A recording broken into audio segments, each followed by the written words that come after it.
Okay, hey, what's going on, guys? Just doing a different change of pace this week. This week we're going to be doing live commentary videos. If you like this form of video instead of the normal, where I just upload the raw footage with the audio, um, please leave a like, leave a comment explaining to me what you would like to see differently happen on this channel, and we'll just get right into it. So we're doing the starting hands. We have not rolled dice yet. We will be have to wait for I want to say like 20 seconds about after we roll. I win the die roll and I will be choosing to go first. I'm playing Shark Control and Kyle is playing Madolche. We have to wait a little bit for the timer to start.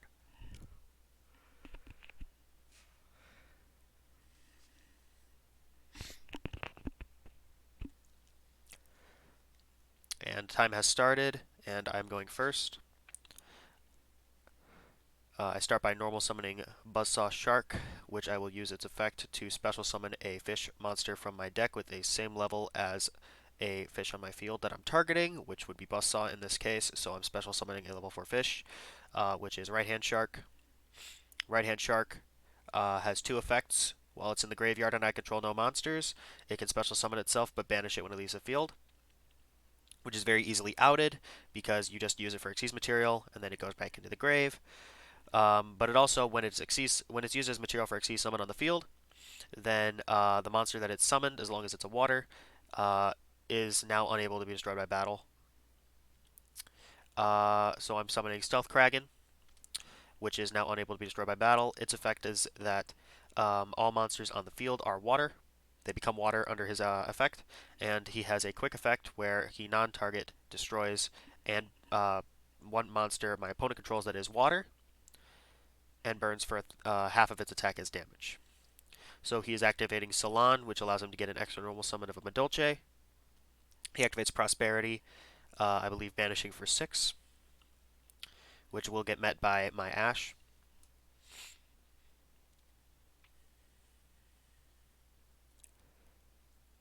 He has the Griffin in hand, and he's not running it as an adventure engine. He's just running it as a cross-out target, and he ends up opening it in his starting hand, which is, not the best, but it doesn't really matter. He just ends up passing there because I flip Gozen match. He's locked into waters. He can't normal summon his monsters.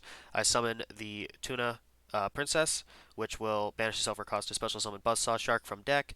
Buzzsaw Shark effect targeting itself will special summon a Silent Angler from deck. I'm going to overlay the two into a Bahamut Shark, and I will attempt to use the effect here. The effect resolves. I summon Toad from my deck. Then I activate Desires.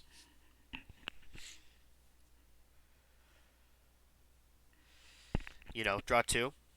That's why it's limited.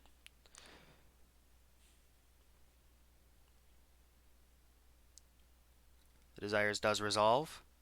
And I draw Dark Ruler no more and Xyz Remora.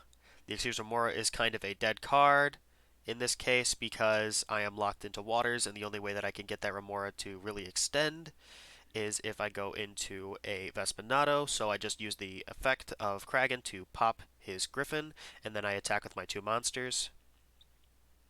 Bahamut Shark is not able to attack the turn it uses its effect, so I'm not able to attack with that. That puts him down to 2,900, and I believe I pass there.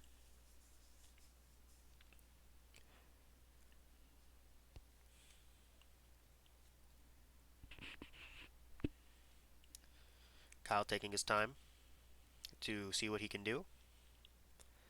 Isn't much you can do when you're face down with a Gozen match, so he does scoop it, and we move on to game number 2.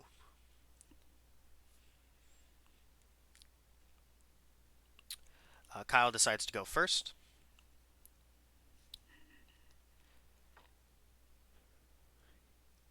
He unfortunately opens his Griffin Rider yet again, which, it's not so bad because it's a 2,800 body. He summons the Angeli, uses effect tributing for cost of special summoning Madolche from the deck. He summons Pudding Sasur, which effect will activate his special summon Pudding Cess from the deck with one level less.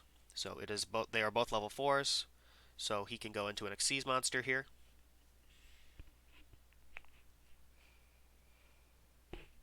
which he does. If I'm correct, I remember, yes, he goes into the Teacher. The Teacher has a quick effect that makes it unaffected by monster effects. He sets 2 cards, and at the end of his main phase, I activate Nibiru. He chains his Teacher's effect to prevent it from being attributed. He loses his Griffin, and he gets a 2000 attack token. He decides to continue his main phase because I have done something here. He goes into, I believe that's the Pudding Cess Xyz monster, which will it will target a Madolche in his grave and shuffle it back into the deck. And then in a separate chain, if it was shuffled into the deck, if it shuffles an Xyz into, or if it shuffles a Madolche into the deck, then it gets to special summon a Madolche from the deck. So I activate Ghost Ogre in response because I do not want him to special summon and start extending.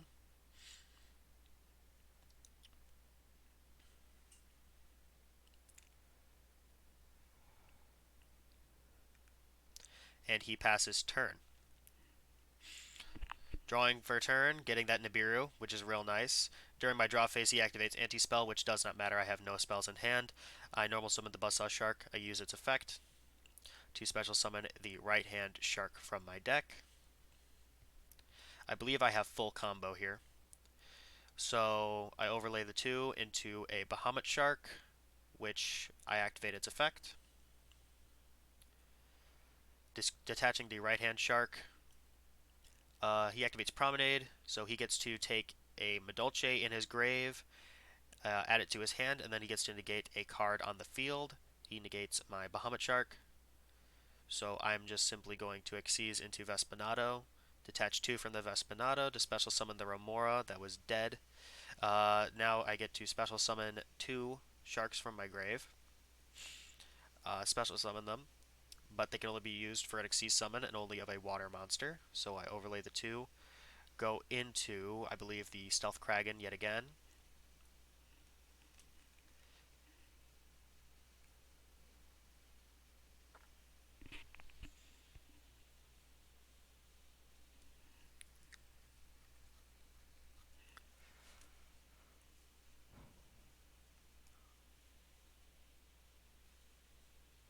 Taking my time to think here. If I remember correctly, I was calculating whether or not going into the Kraken would in fact get me to game, because I take a little bit. I'm a little slow on math. I'm not very good at mental math. I'm very good at I like doing the equations on paper. I don't really like doing them in my head. So I use the effect of Kraken to destroy the token, dealing 1,000 damage to him, and I believe I just go for game here, and that's game 2. And that's that. So uh, if you guys enjoy this kind of live commentary, um, please leave a like, subscribe. Let me know in the comment sections down below anything you would like differently. If you would perhaps like the audio of the game as well. It's probably most likely lowered, but not like the full blast. But me talking over what, so you can hear what we're saying, what we're doing, whilst I'm giving the commentary of what's happening. Um, or if you just want me to go back to the regular raw footage, that's always fine too. But thanks for watching. I hope you enjoyed, and I'll see you guys in the next video.